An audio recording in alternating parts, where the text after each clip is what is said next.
Hi guys, 2015 പ്രേമം പോലത്തെ ഒരു cinema തിയേറ്ററിൽ ഹിറ്റ് അടിച്ച അതിന്റെ ഒരു ഓളം നമുക്ക് ഇപ്പോഴും ഫീൽ ചെയ്യാൻ പറ്റും. അങ്ങനെ ഒരു വൈബ് ഉണ്ടാക്കിയിട്ടാണ്. നമ്മൾ ലാലേട്ടന്റെ സ്ഫടികം പോലെ, നമ്മൾ മമ്മൂക്കാരെ വല്യേട്ടൻ പോലെ ഒരു വലിയൊരു തീപ്പൊരി സൃഷ്ടിച്ച ഒരു പടമാണ് പ്രേമം.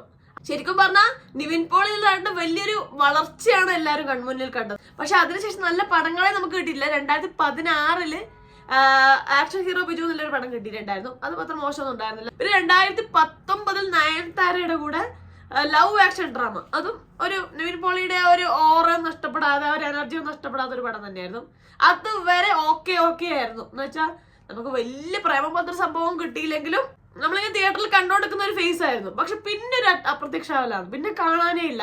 മിഖായൽ എന്നൊരു പടം ചെയ്തു 2019 തന്നെ, മൂത്തോൻ ചെയ്തു. പിന്നെ അങ്ങോട്ട് പടങ്ങൾ പൊട്ടി. പിന്നെ 2024 മലയാളി ഫ്രം ഇന്ത്യ എന്നുള്ളൊരു പടം വന്നത്. അതും കോമഡി ആയതുകൊണ്ട് തന്നെ റോം കോം നിവിൻ പോളിക്ക് ഭയങ്കരമായിട്ട് സ്യൂട്ടബിൾ ആയ, ഭയങ്കര ഫ്ലെക്സിബിൾ ആയ ഒരു ഏരിയ ആണ്. അപ്പൊ അതുകൊണ്ട് ഭയങ്കര ഹിറ്റ് ആവുന്നൊരു പ്രതീക്ഷ ഉണ്ടായി. പക്ഷെ പടം മഹാപോക്കായിരുന്നു. അതുകൊണ്ട് നിവിൻ പോളി നല്ലൊരു നടന്റെ ഒരു തിരിച്ചുവരെ അവിടെയും കിട്ടിയില്ല. നിവിന്റെ ആ ഒരു പഴയ പ്രസരം ഇപ്പൊ കുറച്ചെങ്കിലും വർഷങ്ങൾക്ക് ശേഷം എന്നുള്ള സിനിമയിലെ കുറച്ച് പോർഷനിലാണ്. അവിടെ നമുക്ക് ആ നിവിന്റെ പഴയ ഒരു എനർജി കിട്ടി. ഇപ്പൊ ഇതാ നയൻതാരയായിട്ട് ചേർന്നിട്ട് ഡിയർ സ്റ്റുഡൻസ് ഒരു പടം വരാൻ പോകുന്നതിൽ പോസ്റ്റർ ഒക്കെ കണ്ടിട്ടുണ്ടായിരുന്നു. അത് നോക്കാം, ചിലപ്പോ അതുപോലെ റോം കോം മൂവി ആവാം. ഇപ്പൊ ഇതാ 2024 ഫുൾ ഷൂട്ടിംഗ് ഒക്കെ കഴിഞ്ഞ് ഒരുപാട് ഫിലിം ഫെസ്റ്റിവലിലൊക്കെ പോയ ഒരു പടമാണ്. മമ്മൂക്കാന്റെ പേരൻപ് സംവിധാനം ചെയ്ത റാമിന്റെ നിവിനെ വെച്ചിട്ടുള്ള പടമാണ് 7 മല 7 കടൽ. അത് 2024 തന്നെ ഒരുപാട് ഫിലിം ഫെസ്റ്റിവലിലൊക്കെ കറങ്ങി വന്നിട്ടൊക്കെ ഉണ്ടായിരുന്നു. നല്ലൊരു പേരൊക്കെ കേട്ടിട്ടുണ്ടായിരുന്നു. ഇപ്പൊ 2025 ജാനുവരിയിൽ റിലീസ് ചെയ്യാൻ പോകുന്നു എന്നാണ് പറയപ്പെടുന്നത്.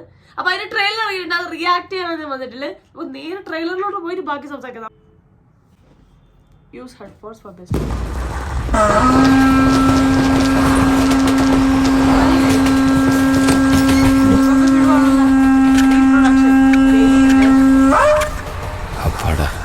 പാട്ടിട്ടണ്ട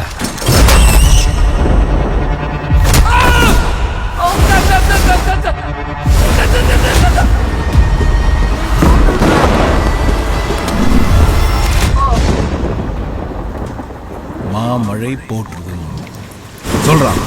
மாமலை போற்றுதும் ஒழுங்கு சொல்றான் சார். மதுரைக்காரனுக்கு அவ்வளவுதான் சார் லாபம் வரும்.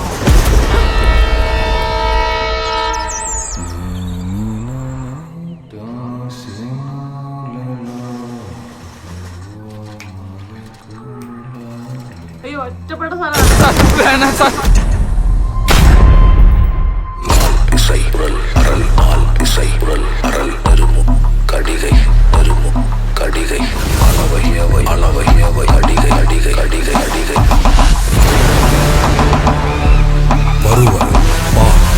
ஒரு நாள் ஆதல் இசை பொழுது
മാർച്ച് 2025 ജനുവരി അല്ല കേട്ടാ, മാർച്ചിലാണ്.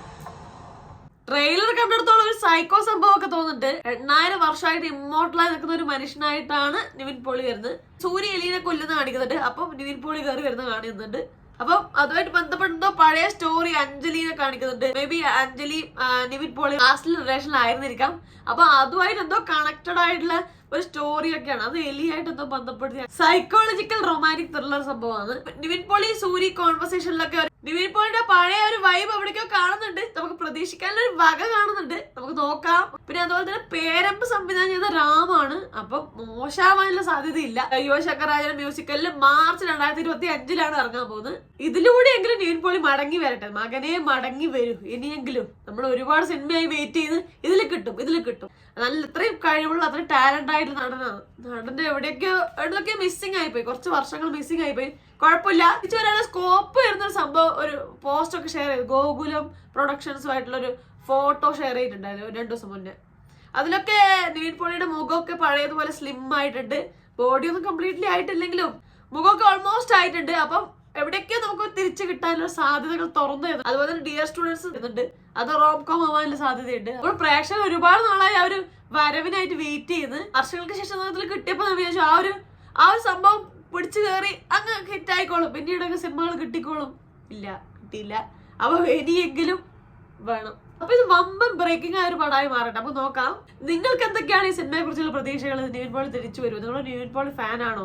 ഈ പടം എങ്ങനെ ഇരിക്കും? നിങ്ങൾ ഇതിൽ വെയിറ്റിംഗ് ആണോ? നിങ്ങൾ ഇൻട്രസ്റ്റിംഗ് ആയ ഒരു സംഭവം ഈ പടത്തിൽ ഉണ്ടോ? എന്തൊക്കെയാണ് സിനിമയെ കുറിച്ചുള്ള അഭിപ്രായം താഴെ കമന്റ് ചെയ്യണേ. അതുപോലെ തന്നെ ബേസിൽ ജോസഫിന്റെ പൊന്മാൻ ഇറങ്ങാൻ പോകുന്നുണ്ട് January 30. ബേസിൽ അഭിനയിച്ച പടങ്ങൾ ഇതുവരെ എല്ലാം ഹിറ്റാണ്. ബേസിലിന് അഭിനയിച്ച ഒരു മിനിമം ഗ്യാരണ്ടി എല്ലാവരും പ്രതീക്ഷിച്ചിട്ടാണ് തിയേറ്ററിൽ പോലെ. ഇപ്പൊ ലാസ്റ്റ് ഇറങ്ങിയ പ്രാവിൻകൂട് ഷാപ്പിലും അടിപൊളിയായിട്ടുണ്ട്. അപ്പൊ ഇത് നെക്സ്റ്റ് ഒരു ഹിറ്റ് അടിക്കാനുള്ള ഒരു സംഭവമാണ്, നമുക്ക് നോക്കണം. നമുക്ക് നേരെ ടീച്ചറിലോട്ട് പോയി ബാക്കി സംസാരിക്കാം. വായോ. കൊല്ലത്തൊരു പറച്ചിലുണ്ട്, കണ്ടവന്റെ കോത്തിലെ തീട്ട കണ്ട് പട്ടിയെ വളർത്തരുത്. നിന്നെ അവൻ അവന്റെ സൗകര്യത്തിനല്ല എന്നെ കുത്തിന് പിടിച്ചത്. അപ്പൊ അവൻ വരണം എന്റെ സൗകര്യത്തിന്. വെളുപ്പിന് 3 മണി.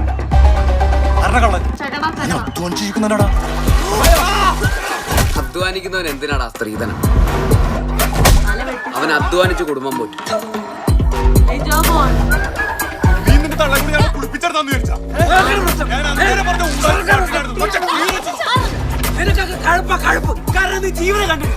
പക്ഷെ നീ എന്നെ കുത്തി ഞാൻ ചത്തെന്ന് ഉറപ്പാക്കി കുഴിച്ചിട്ട് അതിന്റെ മേലൊരു ചുടല തെങ്ങും വെച്ച് അതിന് പൊടിക്കൊണ്ടോന്ന് ഉറപ്പാക്കിട്ട് നീ പോകാവൂ. ഇല്ലെങ്കിൽ ഞാൻ ആ കുഴിയിൽ നിന്ന് എഴുന്നേറ്റ് വരൂടാ. എന്റെ പൊന്നു ചോദിക്കാം, നിന്നെ കൊണ്ട് മിനിമം ഞാനൊരു കൊലപാതകം ചെയ്യിക്കോടാ. വേറൊരു സംഭവമാണ് January 30. ഡ്രാമ കോമഡി പടം എന്നൊക്കെയാണ് ഇത് പറയുന്നത്. പക്ഷെ ഈ ടീസർ ആകുമ്പോൾ ഇത് അതിൽ നിൽക്കും തോന്നില്ല. ഇത് നല്ല അട്ടി എന്ന് പറഞ്ഞ പൂരത്തിന്റെ അടി കാണുന്നുണ്ട്. അമ്പാനും ബേസിൽ തമ്മിലാണ് ഒരിഞ്ഞ അടി നടക്കുന്ന സീരിയൽ കാണുന്നുണ്ട്. എവിടേക്കോ ഒരു നാട്ടും പുറത്തുള്ള ഒരു ചങ്ങായി ആയിട്ട് ബേസിൽ വരും. ബേസിൽ ലിജാമോളെ കല്യാണം കഴിക്കുന്നതും ആ ടൈമില് അമ്പാനായിട്ട് ഉണ്ടാവുന്ന അടിയും അങ്ങനെ എന്തെങ്കിലും ആവാനുള്ള സാധ്യതയുണ്ട്.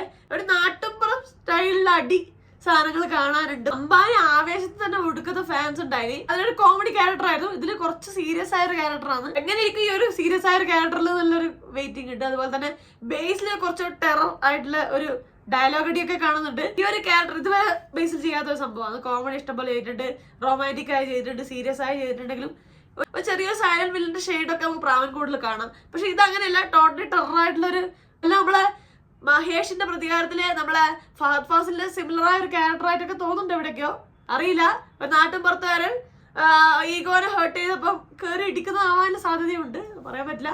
എന്തായാലും എവിടേക്കോ ഒരു ടെറർ ലുക്കൊക്കെ കാണിക്കുന്നുണ്ട്. എന്നെ കുഴിച്ചു മൂടി അതിന് മുന്നിൽ ഒരു ചുടല തെങ്ങും വെച്ച് അതിന് പൊടിപ്പ് തന്നെ ഉറപ്പാക്കിട്ട് പോയിക്കൂടൂ, അല്ലെങ്കിൽ ഞാൻ ആ കുഴി തുറന്നു വരുന്നൊക്കെ പറയുന്നുണ്ട്. വലിയ ടെററൊന്നും അല്ലെങ്കിലും മഹേഷിന്റെ പ്രതികാരം സ്റ്റൈൽ ഒരു നാടൻ തല്ല് അട്ടി കാണാനുള്ള സ്കോപ്പ് പടത്തിലുണ്ട്. ഇത് സംവിധാനം ചെയ്തിരിക്കുന്നത് കുമ്പളങ്ങി റൈറ്റ്സ്, അതുപോലെ തന്നെ എന്താ നമ്മളെ മറ്റേ ആൻഡ്രോയിഡ് കുഞ്ഞപ്പൻ, എന്നാത്താ കേസോട്. ഈ പടങ്ങളിലൊക്കെ ആർട്ട് ഡയറക്ഷൻ ചെയ്ത ചങ്ങായിയാണ്. അപ്പൊ നാട്ടും പുറത്ത് സംഭവം പുള്ളിക്കാരൻ നല്ല വശമുണ്ട്. അപ്പൊ ആ ഒരു ഏരിയയിലാണ് പുള്ളിക്കാരന്റെ വർക്ക് ഇവിടെ വരുന്നത്. കിട്ടുവാൻ നല്ല സാധ്യത കാണുന്നുണ്ട്. January 30 റിലീസ് ചെയ്യാൻ പോകുന്നു. ടീസർ കണ്ടിടത്തോളം ഹൈലി വെയിറ്റിംഗ് ഉണ്ട് പടത്തിന്. പിന്നെ ഇതുവരെ കാണാത്ത ഒരു ബേസിലിനെ കാണാനുള്ള ഒരു ചാൻസ് കൂടെ ഈ സിനിമ തരുന്നുണ്ട്. അമ്പാനും ബേസിലും തമ്മിലുള്ള ഫൈറ്റ് സീനും അട്ടി നാട്ടിനടിയൊക്കെ കാണാനുള്ള ഒരു വകുപ്പ് കാണുന്നുണ്ട്. അപ്പൊ നിങ്ങൾക്ക് ഈ ടീസർ ഇഷ്ടപ്പെട്ടു? ബേസിൽ എങ്ങനെ ഉണ്ടാവും, അമ്പാൻ എങ്ങനെ ഉണ്ടാവും, ആവേശത്തിന് ശേഷം വരുന്ന വരവാണ്. ഇവർ തമ്മിൽ അട്ടി എങ്ങനെ ഉണ്ടാവും, കാണാൻ ഇൻട്രസ്റ്റിംഗ് ആണോ, നിങ്ങൾ വെയിറ്റിംഗ് ആണോ, നിങ്ങൾ ഒരു ബേസിൽ ഫാൻ ആണോ അമ്പാൻ ഫാൻ ആണോ എല്ലാം താഴെ കമന്റ് ചെയ്യണേ. അമ്പാന് ശരിക്കും പേര് സജിൻ ഗോപു, പക്ഷെ ആവേശം കണ്ടിട്ട് നമ്മൾ മനസ്സിൽ അമ്പാനായിട്ട് അങ്ങ് പതിഞ്ഞു. അതിന് മുന്നേ രോമാഞ്ചത്തിലൊക്കെ ഉണ്ടായിരുന്നു, പക്ഷെ ആവേശത്തിലെ അമ്പാൻ വേറൊരു ഫീലിംഗ് ആണ് തന്നിട്ടുള്ളത്. എങ്ങനെ ആയിരിക്കും ഈ പടം എന്നുള്ള വെയിറ്റിംഗ് ഉണ്ട്. ഈ ടീസർ ഭയങ്കരമായിട്ട് ത്രില്ലിംഗ് ആയിട്ടുണ്ട്. എന്തൊക്കെയാണ് നിങ്ങൾക്ക് ഈ 2 സിനിമകളെ കുറിച്ചുള്ള അഭിപ്രായം? നിങ്ങൾ ഈ 2 പടത്തിന് വെയിറ്റിംഗ് ആണോ? എല്ലാം താഴെ കമന്റ് ചെയ്യണേ. അപ്പൊ അത്രയും വീഡിയോ ലൈക്ക് ചെയ്യുക, സബ്സ്ക്രൈബ് ചെയ്യുക, സപ്പോർട്ട് ചെയ്യുക, ഷെയർ ചെയ്യുക, കമന്റ് ചെയ്യുക. പറഞ്ഞ പോലെ എല്ലാവരും ഹാപ്പി ആയിട്ടിരിക്കുക. റിവ്യൂ, റിയാക്ഷനോ, സോഷ്യൽ ഷെയർ നെക്സ്റ്റ് ടൈം. അതുവരെ ബൈ ബൈ.